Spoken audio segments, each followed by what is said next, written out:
I watched my husband sign our divorce papers with a smile on his face.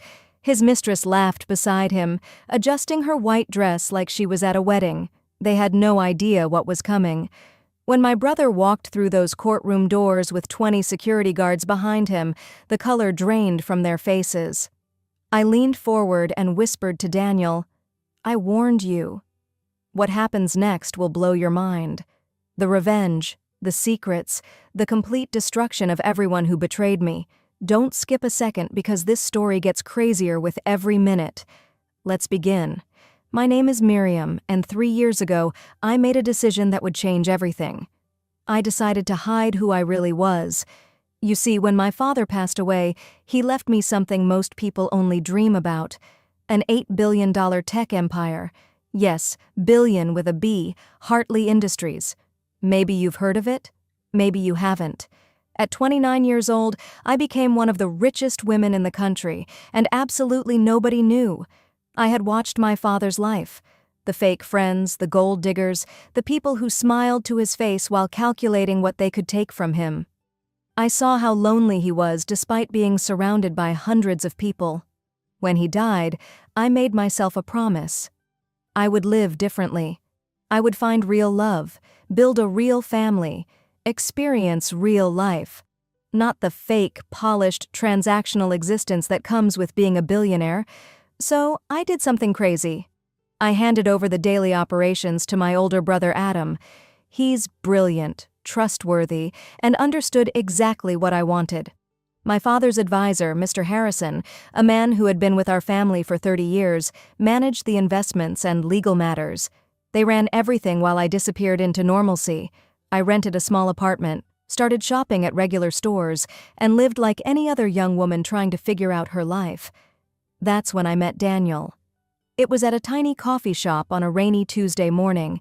He was sitting by the window, sketching building designs on napkins, completely absorbed in his work. His coffee had gone cold. There was something beautiful about his focus, his passion. When he looked up and smiled at me, I felt something I'd never felt before. He didn't see dollar signs. He just saw me.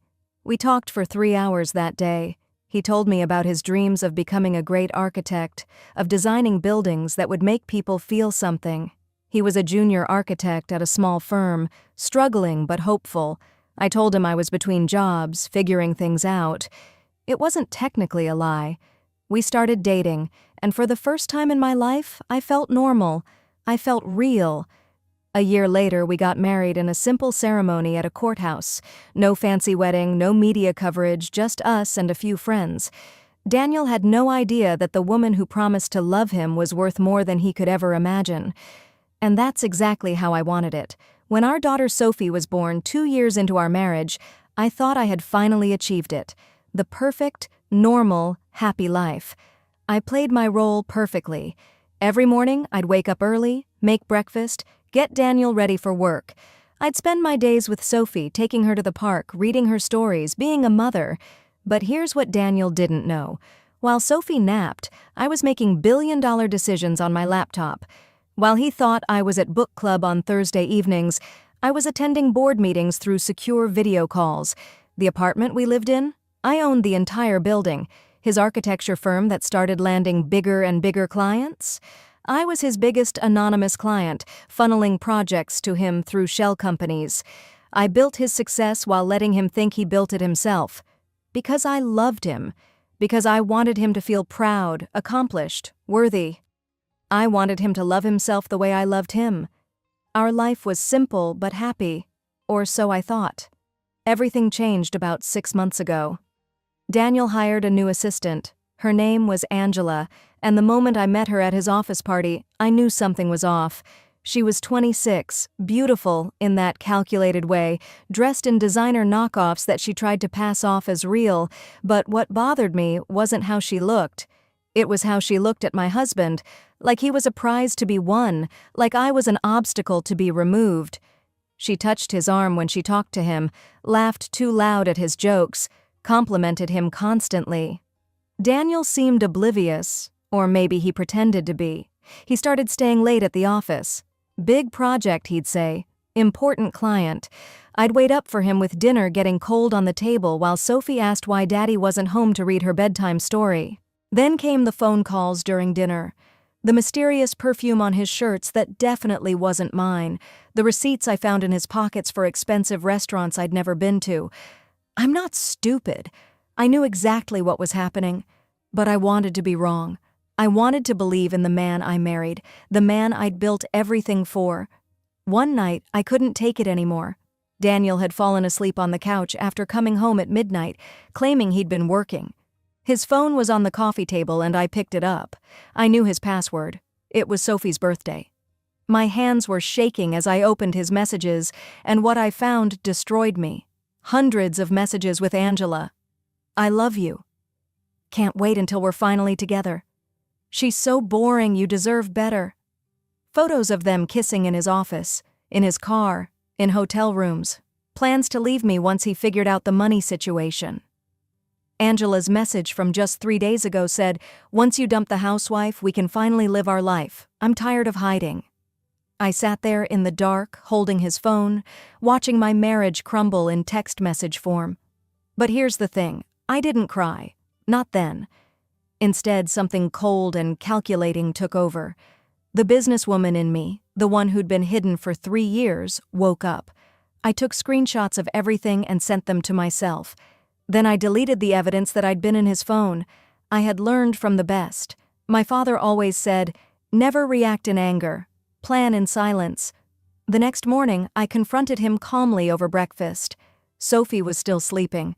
I placed my phone on the table showing the messages. "End it," I said simply. Daniel's face went pale, then red, but he didn't apologize. He didn't beg for forgiveness. Instead, he got defensive, angry even. "You went through my phone?" he shouted. "You know what, Miriam? Yes, I'm seeing Angela, because you're boring. All you do is stay home with Sophie. Angela understands my ambitions. She supports my career. She's exciting." I stood up slowly, looking him directly in the eyes. "Daniel, I'm going to say this once. End this affair. Come back to your family. This is your only warning. If you don't, things will get very bad for you. I promise you that." He actually laughed in my face. "Or what, you'll leave me? With what money, Miriam? You have nothing. You are nothing without me." Right then, his phone rang. Angela's name flashed on the screen. He answered it right in front of me, right in front of the woman he'd married, the mother of his child. "Don't worry, baby," he said into the phone, staring at me with contempt. "I'm asking for a divorce right now." And he did. Just like that. 3 years of marriage ended over breakfast while our daughter slept in the next room.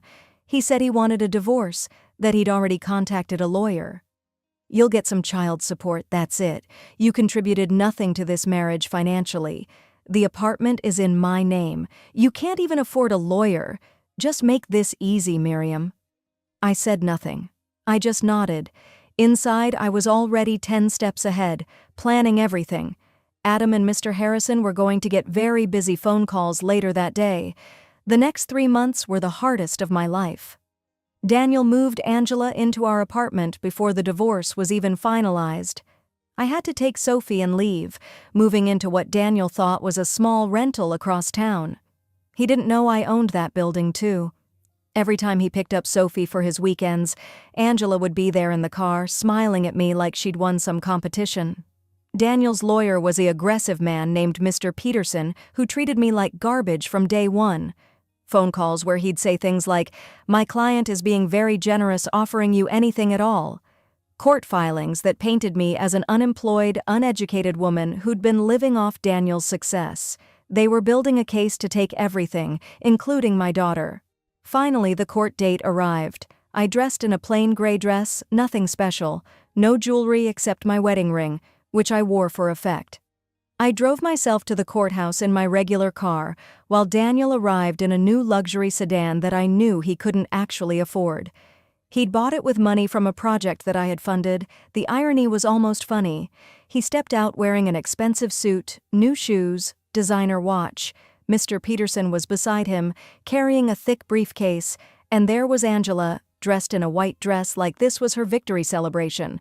She linked her arm through Daniel's as they walked into the courthouse, and I watched my husband not pull away, not even have the decency to hide his affair on our divorce day. Inside the courtroom, I sat alone on one side while the three of them sat together on the other. Angela kept whispering to Daniel, giggling, touching his hand. Mr. Peterson was shuffling papers with this smug look on his face. The message was clear. I was alone, helpless, and about to lose everything. The hearing began, and Mr. Peterson came out swinging. "Your Honor, my client has been the sole provider in this marriage for 3 years. Mrs. Miriam has no job, no income, no education beyond high school. She has been living entirely off my client's hard work and success. He paid for her food, her clothes, the roof over her head, everything." Daniel nodded along, adding, "I gave her everything, Your Honor, and this is how she repays me, making this difficult." Angela actually giggled from her seat. The judge gave her a sharp look, but she didn't seem to care.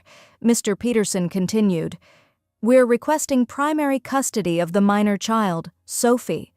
My client can provide stability, a proper home, financial security.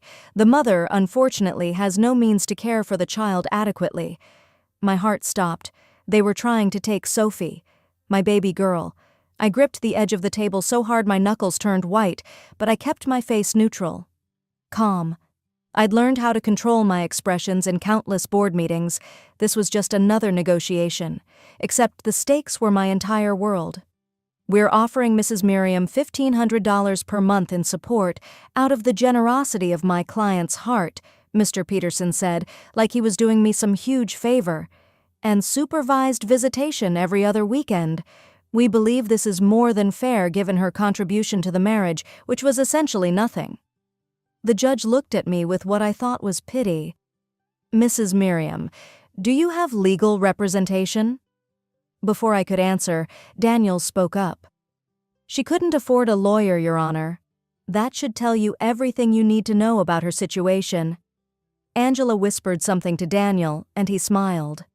They were enjoying this, enjoying watching me being humiliated, destroyed, separated from my daughter.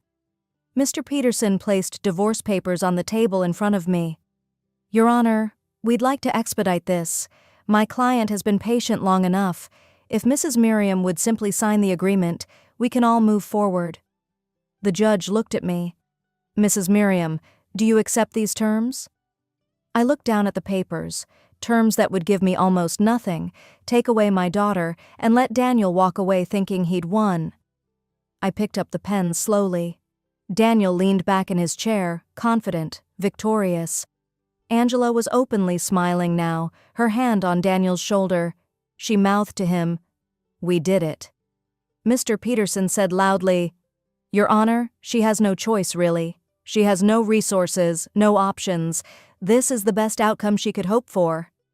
I brought the pen to the paper. My hand was steady. I looked at Daniel one more time.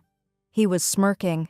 3 years of marriage, building his career, raising his child, loving him unconditionally, and this was how it ended, with him smirking while trying to take everything from me. That's when the courtroom doors burst open. The sound echoed through the room like thunder. Everyone turned. 20 men in black suits entered in formation, professional security guards with earpieces, moving with military precision. The bailiff stood up, confused. The judge sat forward. Daniel's smirk vanished. Behind the security detail walked my brother Adam, dressed in an expensive charcoal suit that probably cost more than Daniel's car. Beside him was Mr. Harrison in a perfect 3-piece tan suit, carrying 2 leather briefcases that I knew contained the end of Daniel's world. The energy in the entire courtroom shifted. You could feel the power, the money, the danger rolling off them in waves. Daniel stood up, his face confused.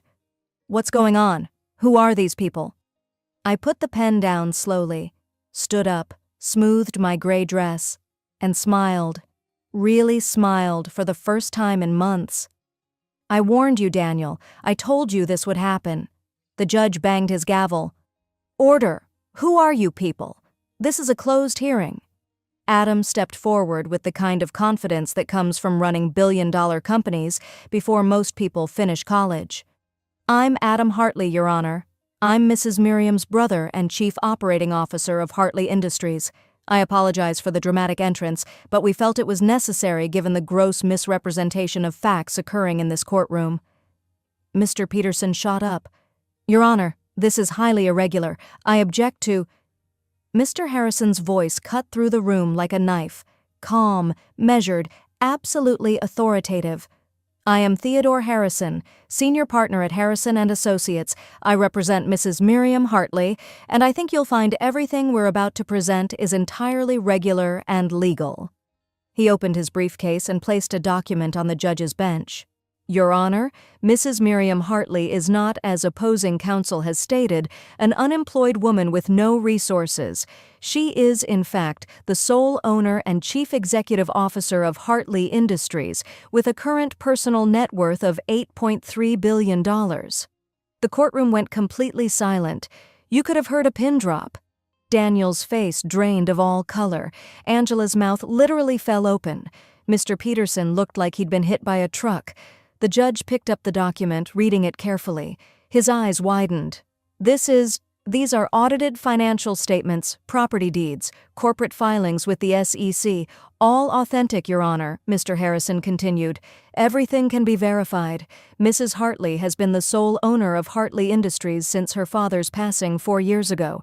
She chose to keep this information private for personal reasons. Daniel finally found his voice. Miriam, this is a joke, right? Some kind of trick? I turned to face him fully for the first time. My voice came out cold, controlled, nothing like the soft-spoken wife he thought he knew. No joke, Daniel. This is who I've always been. You just never bothered to really know me. Adam stepped forward, placing more documents on the table. Let's clarify a few things that were misrepresented here today. The apartment Mr. Daniel claims is his?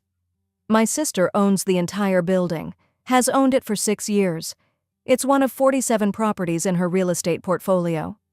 Daniel sat down heavily, like his legs had given out. Mr. Harrison continued, his voice clinical, destroying them piece by piece. Mr. Daniel's architecture firm, which he believes is successful due to his own merit, has received 87% of its contracts from shell companies owned by Mrs. Hartley. She has been anonymously funding his entire career for 3 years, ensuring he had the success and confidence he needed to thrive. That's not— Daniel tried to speak, but Adam cut him off. We have documentation of every contract, every payment, every project. Your success, Mr. Daniel, was built by the woman you're trying to humiliate in this courtroom. Angela suddenly stood up, grabbing her purse. The judge's voice boomed. Sit down, miss. You're named in the countersuit. She froze. Countersuit? What countersuit? Mr. Harrison smiled, and it wasn't pleasant. Mrs. Hartley is filing a countersuit against both Mr. Daniel and Miss Angela. Mr. Daniel has been systematically stealing from marital assets, specifically from joint accounts funded entirely by Mrs. Hartley. These funds were used to purchase gifts, trips, and other items for Miss Angela.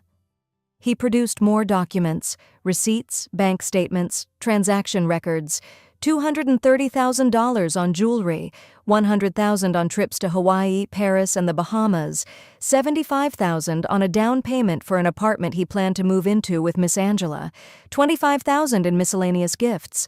Total theft, $430,000. Daniel's lawyer, Mr. Peterson, was frantically flipping through papers. Your Honor, we had no knowledge of— Of course you didn't, Adam interrupted. Because you didn't do your due diligence. You assumed. You saw a quiet woman in a gray dress and decided she was nobody. That was your first mistake.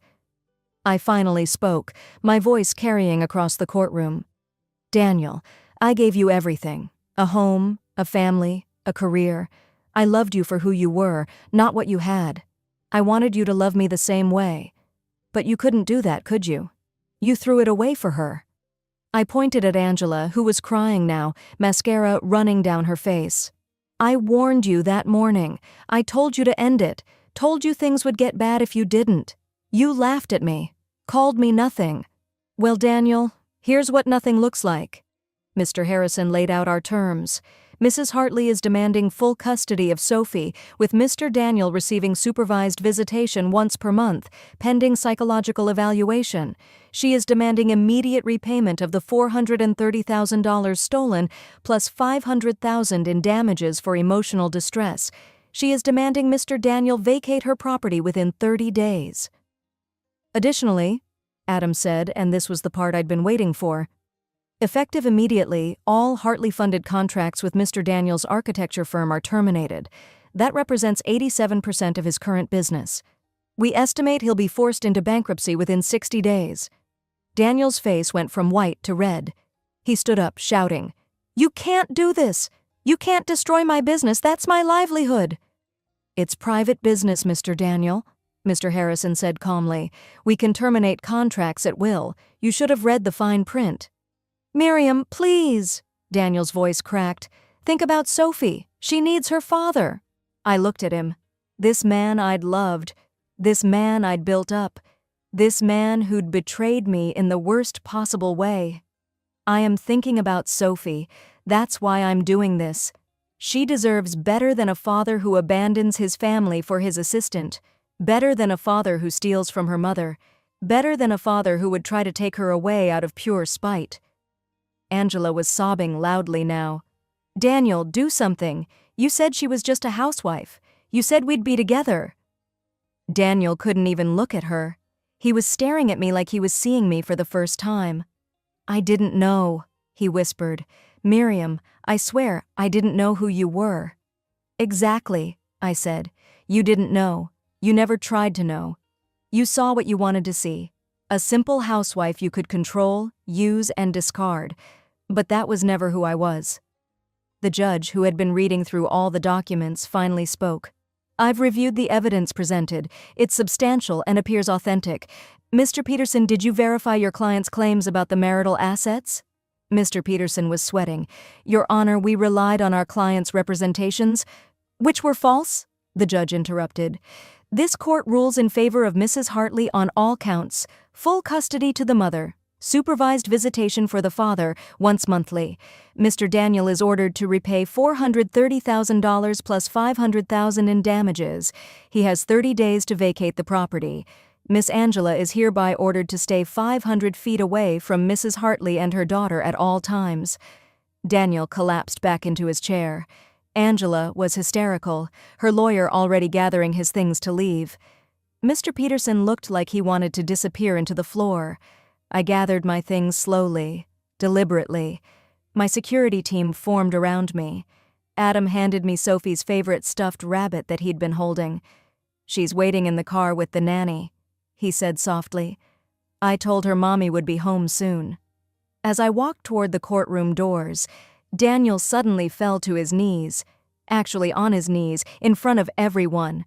"Miriam, please, I'm sorry, I didn't know. We can fix this. Think of Sophie. She needs her father. I love you. I always loved you." I stopped walking, looked down at him, this man on his knees, begging. I knelt down to his level, making him look me in the eyes. "Daniel, I am thinking of Sophie. I'm thinking about how she deserves a parent who puts her first, who doesn't abandon her for an affair, who doesn't try to take her from her mother out of greed. I'm thinking she deserves better than you." I stood up. My guards closed ranks around me. At the courtroom doors, I turned back one final time. Daniel was still on his knees. Mr. Peterson was packing up in shame, and Angela was huddled in the corner, alone, crying. "You had a billionaire who loved you for free," I said, my voice carrying through the silent courtroom, "who supported your dreams, built your success, asked for nothing but loyalty and love. And you traded it all for a gold digger who only wanted what she thought you had. The irony is beautiful, isn't it?" I walked out into the hallway where Sophie was waiting with Adam. She ran to me, and I picked her up, holding her tight. "Mommy, Uncle Adam got me ice cream." "Did he?" I kissed her head, breathing in her perfect smell. "That was nice of him." She hugged me tighter. "Are we going home now?" "Yes, baby, we're going home."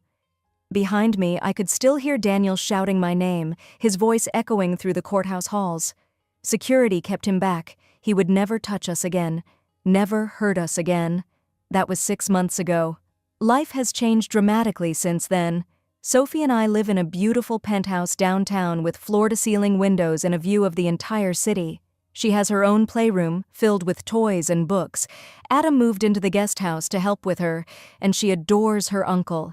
Every night we have dinner together as a family. A real family. Daniel lost everything, exactly as we'd calculated. His business collapsed within 40 days. The house, the car, everything was repossessed. He works as a cashier now at a grocery store, barely making enough to cover his court-ordered payments. He's tried to contact me 47 times. I blocked him after the first 10. His monthly supervised visits with Sophie are tense and brief. She's starting to forget what life was like before. Angela left him the day after the court hearing. I found out later she'd already moved on to her next target, some other ambitious man she thought had money. She and Daniel deserve each other, honestly. Mr. Peterson was disbarred for misconduct and failure to perform due diligence. Turns out he'd cut corners with other clients, too. Our case was just the one that finally caught up with him. As for me, I went public with my identity. No more hiding. I run Hartley Industries openly now, and it's thriving. I started a foundation for people going through difficult divorces, especially those being financially abused or manipulated. We provide legal support, resources, and protection. Every week, I get letters from people thanking me for my story, for showing them they're not powerless. Sophie is thriving. She's happy, healthy, surrounded by love. She goes to an excellent school, has wonderful friends, and is growing into a strong, confident little girl. Sometimes she asks about her father, but less and less as time goes on. I never speak badly about him to her. That's not my place. When she's older, she'll understand what happened. For now, she just knows she's safe, loved, and home.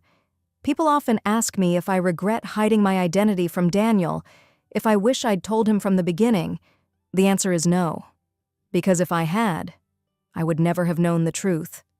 I would never have known that he loved my money more than he loved me. I would have spent my whole life wondering if he was real or just another gold digger with a better mask. This way, I know, he loved me when he thought I was nobody, and he betrayed me when he thought I was powerless. That tells me everything I needed to know about who he really was. They thought I was weak because I was quiet. They thought I was poor because I was humble. They forgot something important. The most dangerous person in the room is the one who has nothing left to lose, except I had everything to lose. My daughter, my dignity, my life. And that's exactly why I won. So what would you have done in my position? Drop your thoughts in the comments below. If this story gave you chills, hit that like button and subscribe for more jaw-dropping true stories. Share this with anyone who needs to remember their worth, who needs to know that being underestimated can be the greatest advantage of all. Thank you for watching, and remember, karma is real.